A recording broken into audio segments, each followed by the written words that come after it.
Саламатсыздарбы, урматтуу кесиптештер жана окуучулар. Алыкул Осмоновдун Майдын түнү жана Махабат поэмалары 2 саатка ылайыкташтырылып даярдалды. Андемеси биз бүгүн окуучулар Майдын түнү жана Махабат поэмалары жөнүндө сөз кылмакчыбыз.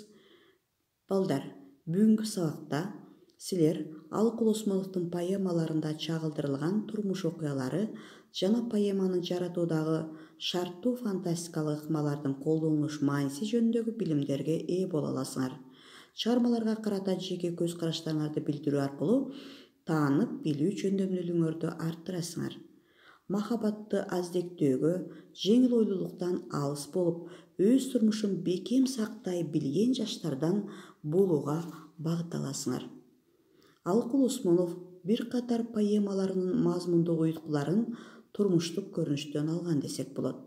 Анын Ким болду экен, Эшимкандын тереги, Өлүп тирилгендер, Жеңишбек, Майдын түнү, Махабат поэмалары мазмундук сюжеттик өзөгү абдан кызыктуу окуялар менен коштолгон. Майдын түнү поэмасы «Жок, андай эмес» пьесасынын сюжети менен жазылган. Андемесе балдар, жаңы сабагыбыздын алдында айрым поэмаларына кайрылып кетели. Силерге белгилүү болгон Эшимкандын тереги аттуу поэмасында ак ниет, адамгерчиликтүү, адал эмгекке көнүккөн каарман катары Эшимканды киргизип, символикалык образ катары теректи алган. Ал терек адал менен арамдын чыныгы жүзүн ачууда атайын тандалып алынган.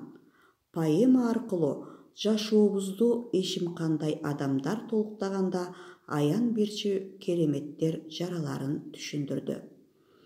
Ким болду экен поэмасында жеңелеринин өтүнүчүнө көнбөй, көп жердин көңүлүн калтырган үчүн Бактыбек аты өчүп Баркалбаска айланган жана да жеңелери жеңкетай жейбиз деп көп жигитти тапса да аларга карап бир күлүп койбогон сонун кыз, күлбөс кыз чыгармада табышмактуу сырлардан соң экөө табышып, бирин бири тереңден сүйүшкөн эки жаштын мамилелери жогорку көркөмдүктө ачылып берилет.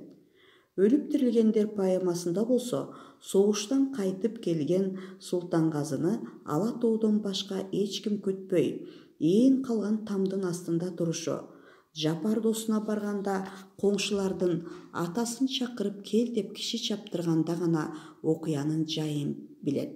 Көрсө, өлдү деген кабар алышып, ата-энеси зарлап ыйлап турганда, жыл айланбай Султангазынын аялы турмушка чыгып кетет да, элдин көзүн карай албай, күйүүтүнө чыдабай көчүп кетишкен ата-энеси көчүп кетишкен болот.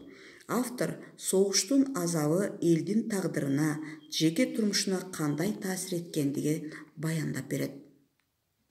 Андемесе биз бүгүн Майдын түнү поэмасы боюнча таанышабыз.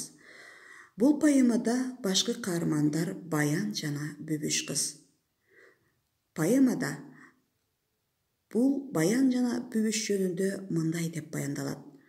Жактырып Баян жигит Бүбүш кызды, бир болгон гүл бакчада эртели кеч, ошентип таттуу турмуш курган менен негедир Бүбүшкө эри ишенч эмес.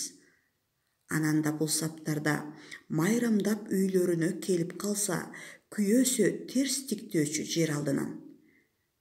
Демек, бул саптардан Баяндын кызганчаактык мүнөзүн байкасак болот. Ошондой күндөрдүн биринде согуш башталып, кан майданга Баян аттанып кете берет. Кан күйгөн ата журттун чоң күнүнө багжаңдап Баян кетти мылтык алып, журт сактоо, эл коргоону сүйүү менен ишенбей Бүбүшүнө зарлай деп Баяндын согушка баратканда да, ата мекенди коргоого бараткан учурунда да өзүнүн жары Бүбүш эсинде болот. Согушта жараланып, ал бутунан жарадар болот. Ошондо Баянга айылга жөнөөгө уруксат берилет. Окуя согушка кеткен Баян адегенде эле күтүп ал, тосуп ал деп кабар бербей, келинчеги Бүбүштөн жаман жоруктардан шектенип, атайын түн катып келет. Поэмада андан ары баяндын туулган айылына кайтуудагы чоң кубанычы кеңдик кесип кирин жууган бир боор жерине суктанып, ах кандай рахатка бай майдын түнү, ак кызыл жашыл сары түркүнгүлү акынды өз көркүнө ашык кылган, сайраган, сан кубулткан булбул деп поэмада баяндалат. Андан ары окуя улантылып, үйүнүн алдына жетип келген баян үй ичин шектүү карайт. Караса созулуңку жары жатат. Оң колун Бүбүжанга арта таштап, кер мурут, кең далулуу бир азамат деп сүрөттөлөт. Ушул жерден силерге суроо таштап көрөйүн. Кандай окуялар алдыда уланышы мүмкүн? Анда бул саптарга токтололу. Бүбүшжан, баян келди, амандаш дейт, баягы уктап жаткан азаматка. Ал жигит калдаң кулдаң тура калып, аманбы, кагылайын абаке деп баянга боюн таштайт. Ошондо баян, тартары, менин сендей иним жок дейт. Көрсө, бул окуянын баяны колхоздун тою болуп, мына ушул тойдо тракторист Батмажан, чоң Батма деп коюшат аны, чоң Батма эркектин образын жаратып, жакшы оюн коюшкан болот. Ал оюндагы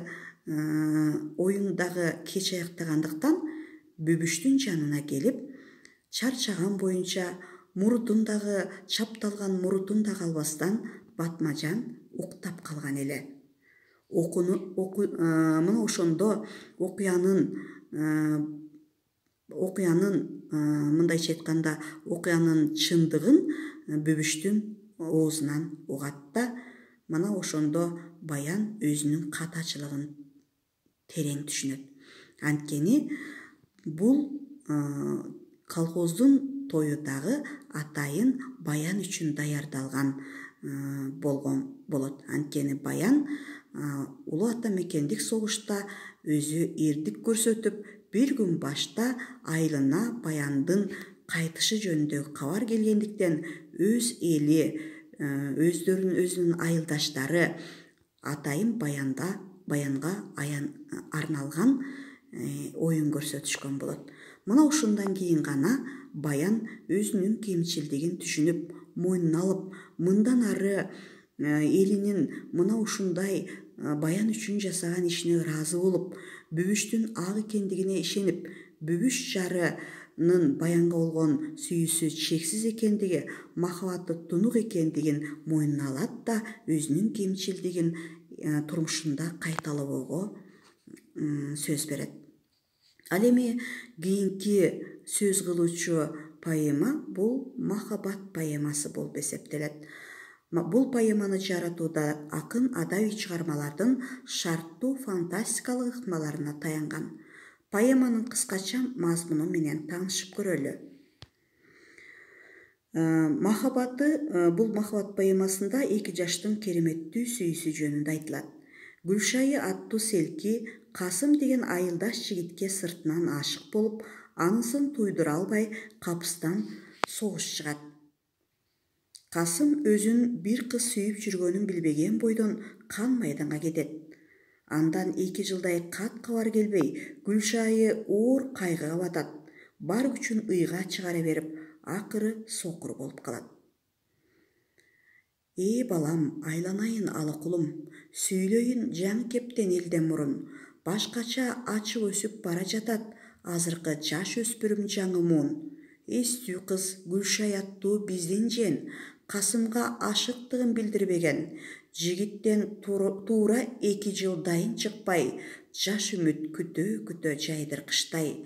Өңөчүп, күзгү гүлдөй болуп калды, Гүлшайы буралган кыз талчыбыктай. Ашыктык махабаттын зардабынан саргарып санаа тартып ажарлуу ыраң, сүйүүнүн чындап күйгөн күйүтүнөн таптакыр 2 көзү соолуп калган. Бир күнү күз айында кечке таман, ок тийип 2 аяктан ажыраган Касымжан кайтты деген кабар келди, айылга көңүл ачык эсен аман. Деп жогоруда биз токтолгон окуяларды акын мына ушул саптарда берет. Касым согуштан келгенден кийин элдин баары ага күнүгө учурашканы, ал абалын сураганы келип, ал элдин аягы тыйылбайт. Ошол күндөрү биздин каарманыбыз Гүлшайы да Касымдын алдына келет. Да аманбы, Касым курдаш, уруксат болсо, бир суроо үчүн келдим деди. Жаш жигит даана тиктеп таң калгандай, сураңыз, эгер болсом чече алгандай. Кыз анда, махабат дейт, ашыктык дейт, мааниси ушул сөздүн, курдаш, кандай? Касымжан берер жобун белендеди, канжарын белиндеги кемердеге тез гана шып эттере сууруп алып, кылда учун бул канжардын карма деди. Кыз ойлоп, канжарынан кандай ийге, сунда эле ак колуна учу тийди, мизинин ошончолук ысыгынан бир мүнөт чыдай албай таштап ийди. Карындаш, деди жигит, аңдап алгын, махабат мына ушундай ысык жалын. Мен сүйдүм мекенимди, ата журтту, ошого бердим сүйүү ынак канын. Кыз анда, камчың болсо мага сунчу. Касымжан камчы алууга өйдө турду. Бирде эле кыз уч жагын кармап бир аз жигитке карма деди мына муну. Ал анда камчысынан кандай ийге, кармады, камчы учуна колу тийди. Кыз колу тийген жердин ысыгынан бир мүнөт чыдай албай таштап ийди. Кыз айтты, Касым курдаш, аңдап алгын, махабат мына ушундай ысык жалын. Мен сүйдүм, сени сүйдүм, таза сүйдүм, сүйүүнүн сага бердим ынак канын. Деп Касым менен Гүлшайы бири-бирине болгон сүйүүсүн билдиришет.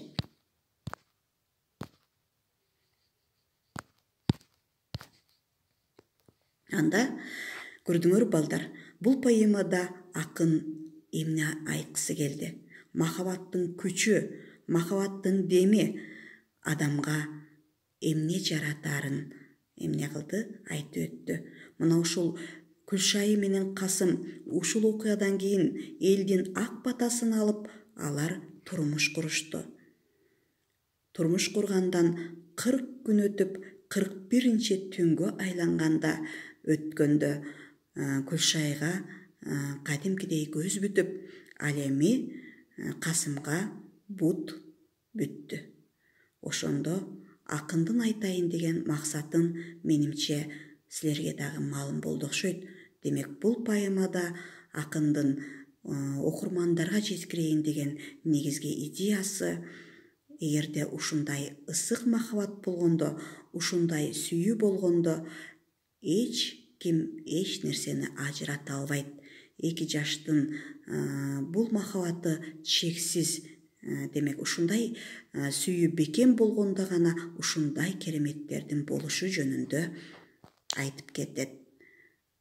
Анда эмесе, балдар, бышыктоо үчүн мен силерге төмөнкү тапшырмаларды берейин. Поэма, каарман, мүнөздөрү деп айталы, мүнөздүү сапаттары каармандардын, анан өзүңөрдүн жеке пикириңерди калтырасыңар. Сабагыбыздын аягында жыйынтыктоо үчүн суроолорду бири-бириңерге даярдайсыңар. Үйгө тапшырма, диаграмма түзүп, эки поэманы салыштырып карайсыңар. Поэмалардын негизинде эссе жазасыңар. Анда эмесе бүгүнкү сабакка көңүл бөлгөндүңөргө чоң рахмат.